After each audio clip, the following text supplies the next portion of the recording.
Oke, yuk langsung kita bedah materi yang menarik ini. Kali ini kita mau dalami soal sifat manusia ya. Terutama soal fokus pada diri sendiri, itu munculnya gimana. Dan sebaliknya, gimana kita bisa lebih paham orang lain. Intinya, kita gali saripatinya, fokus ke transformasi dari cinta diri, atau mungkin kurangnya cinta diri, itu menjadi empati. Siap ya? Siap. Yang langsung kelihatan dari materi ini memang soal spektrumnya ya.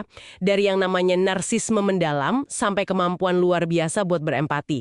Dan memahaminya itu, ya itu tadi, bukan cuma soal orang lain, tapi justru soal kesadaran diri kita sendiri. Itu langkah awal transformasinya.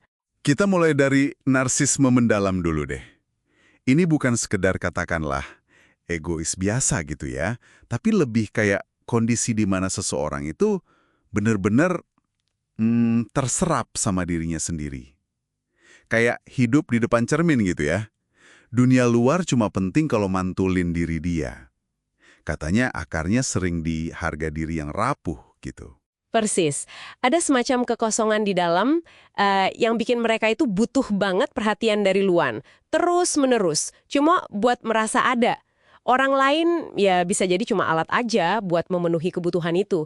Nah, yang lebih perlu diwaspadai lagi, itu tipe pemimpin narsistik yang dibahas di sini. Ambisinya lebih gede dan awalnya bisa sangat menarik, sangat karismatik. Nah, ini dia. Kok bisa sih pesona itu malah jadi berbahaya? Gimana cara kerjanya? Justru di sini ironisnya, kepekaan yang biasanya kan dipakai buat ngerasain koneksi atau nolak penolakan, ini malah dipakai sama orang narsis terutama pemimpin buat memindai kelemahan keinginan orang lain tujuannya. Bukan buat nyambung, tapi buat ngontrol, buat manipulasi. Jadi mereka dengerin itu bukan buat paham, tapi buat cari celah. Ada contoh Stalin disebut ya sebagai gambaran gimana pesona bisa jadi topeng aja. Wah, kontras banget ya sama sisi lain yang juga dibahas. Empati. Ada empati fisik disebut di situ. Jadi kita kayak ikut ngerasain apa yang orang lain rasain secara fisik gitu. Tapi diingetin juga buat jaga jarak ya, biar nggak tenggelam. Betul, empati fisik itu ada gunanya, tapi memang kuncinya justru di isyarat-isyarat yang halus. Kayak anggukan kecil, senyum tipis di momen yang pas, itu nunjukin kita ngikutin alur perasaan dia. Tapi nggak harus ikut hancur juga gitu. Tapi nah ini, ada jenis empati lain yang ditekankan sebagai alat transformasi yang lebih kuat. Namanya empati analitik. Empati analitik. Kedengerannya lebih pakai analisis ya, pakai kepala gitu, bukan cuma perasaan. Tepat.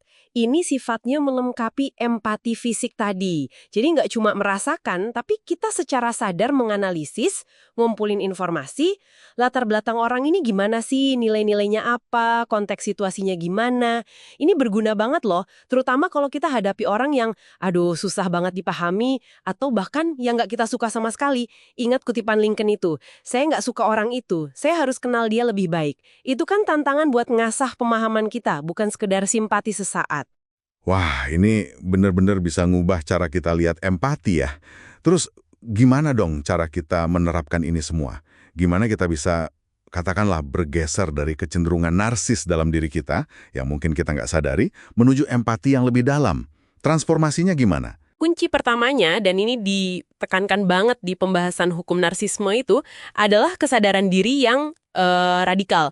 Berani ngakuin kalau kita semua ini ya punya sisi narsis, punya momen irasional, punya bias. Tanpa kita ngakuin ini dulu, susah. Kita gampang kejebak membela diri terus.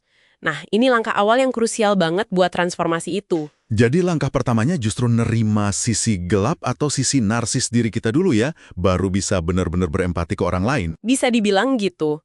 Karena dulu kita nggak sadar punya itu, kita cenderung proyeksi ke orang lain kan. Nah, setelah kesadaran diri itu, langkah berikutnya adalah ngasah kemampuan observasi.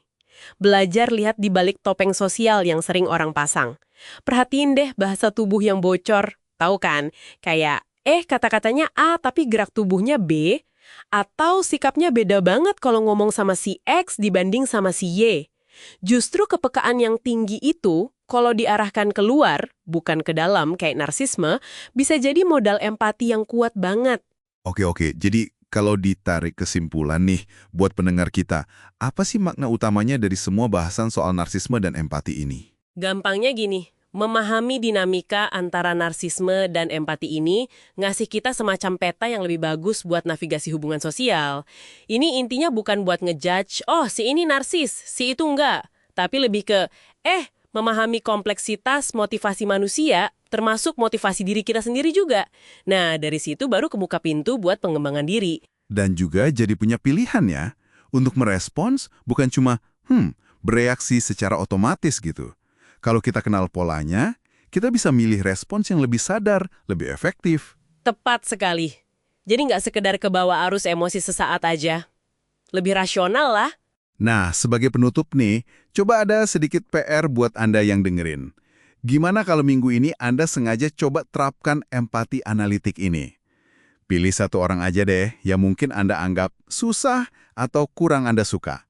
Terus coba cari tahu sedikit lebih banyak soal latar belakangnya atau sudut pandangnya dia, tanpa buru-buru ngejudge.